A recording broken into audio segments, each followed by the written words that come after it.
माँ, हम यूं शुद्ध वस्त्रों में नंगे पांव हाथों में कलश लिए किसका इंतजार कर रहे हैं? बेटा, मुनि महाराज के आहार का समय हो गया है, तो हम सब उनका पड़गाहन करने के लिए प्रतीक्षा कर रहे हैं। हम सभी?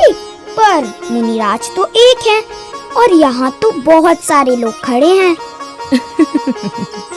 हाँ बेटा, मुनियों को आहार दान देने के लिए तो देवी देवता भी तरसते हैं।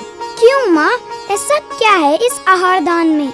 सुनो, दान का अर्थ होता है किसी को कुछ देना, लेकिन अच्छा और सच्चा दान वही है जो स्व व पर के कल्याण के लिए दिया जाता है। स्व यानी सेल्फ और पर यानी anyone who is apart from us. किसी को कुछ ऐसा देना जिससे अपना भी कल्याण हो और दूसरों का भी भला हो जाए। ओह वाओ, इसलिए हम मुनि महाराज को आहार दान दे रहे हैं। बिल्कुल सही।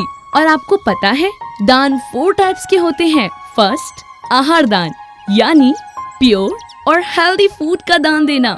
सेकंड, औषधि दान यानी मेडिसिन का दान देना। थर्ड, ज्ञान दान यानी शास्त्र जी यश का दान देना। और फोर्थ, अभय दान यानी किसी की भय से रक्षा करना।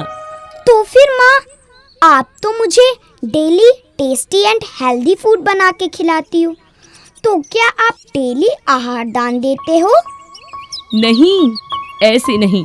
सुनो, दान किसी योग्य यानी एलिजिबल को ही दिया जाता है और उन्हें पात्र कहते हैं।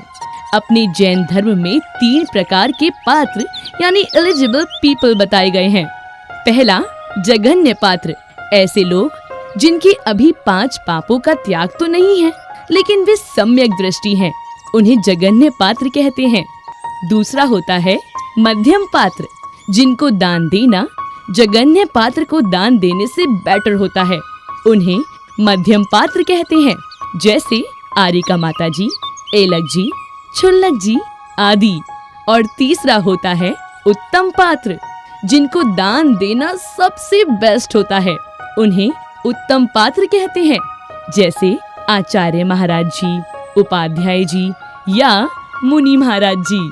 अगर हम सारा दान इन पात्रों को दे देंगे तो इन गरीबों का क्या होगा माँ?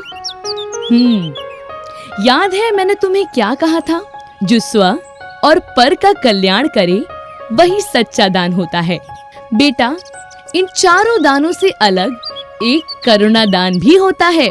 करुणा दान जैसे किसी भूखे को रोटी खिलाना, बीमार को हॉस्पिटल ले जाना। ध्यान से सुनो, जब हम किसी साधु को दान देते हैं इस भावना से कि इनका मोक्ष मार्ग ठीक से सध जाए, तो हमारे ऐसे पाप कटने लग जाते हैं जो हमें मोक्ष मार्ग में ऑब्स्ट्रक्ट करते हैं, और ऐसे पुण्य कर्म बंधते हैं जो हमें मोक्ष पाने में सपोर्ट करते हैं। ऐसे ही हम पाठशाला खोलते हैं, धर्म के ग्रंथों का आजकल की भाषा में अनुवाद करवाते हैं, वीडियो बनाते हैं, मंदिर बनवाते हैं और उनका जीर्णोद्धार भी करवाते हैं, इस उद्देश्य से कि जीवों को मोक्ष की प्राप्ति हो। तो हमारे पुण्य कर्म भी ऐसे बनते हैं कि वो हमें मोक्ष प्राप्ति में सपोर्ट करते हैं।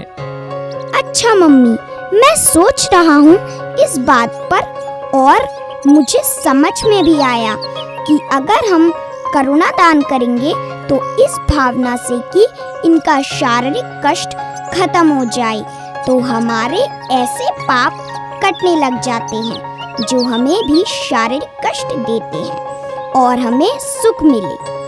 क्या बात है, तुम तो बहुत होशियार हो।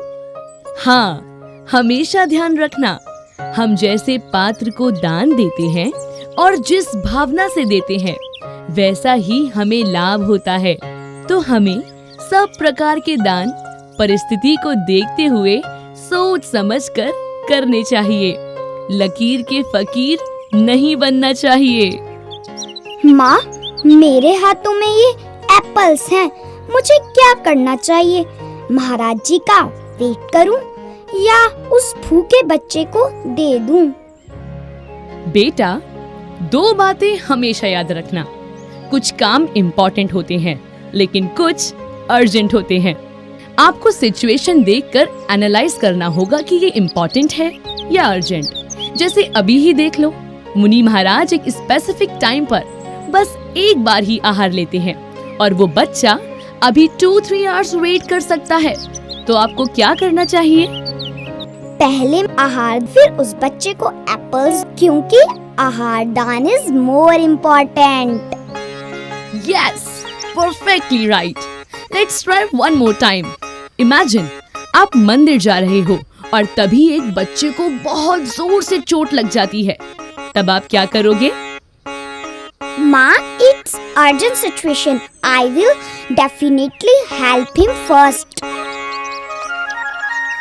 तभी मुनिराज मंदिर से आहार के लिए निकलते हैं और सभी हे स्वामी नमोस्तु नमोस्तु नमोस्तु बोलने लगते हैं। माँ अपने प्यारे बच्चे के सर पर हाथ फेरती हुई मुस्कुराती है। अतिशय को भी समझ आ जाता है कि वो इस बार भी सही था। दोनों माँ बेटे मिलकर मुनि महाराज के पड़गाहन में लग जाते हैं। तो बच्चों, हमें भी अतिशय की तरह दान देने से पहले क्या इम्पोर्टेंट है उसको समझना है और फिर मुनि महाराज, आर्यका माता जी, जो भी पात्र हमारे नियर अबाउट हो उनको दान जरूर देना है। हम दान देंगे ना? जय जिनेंद्र।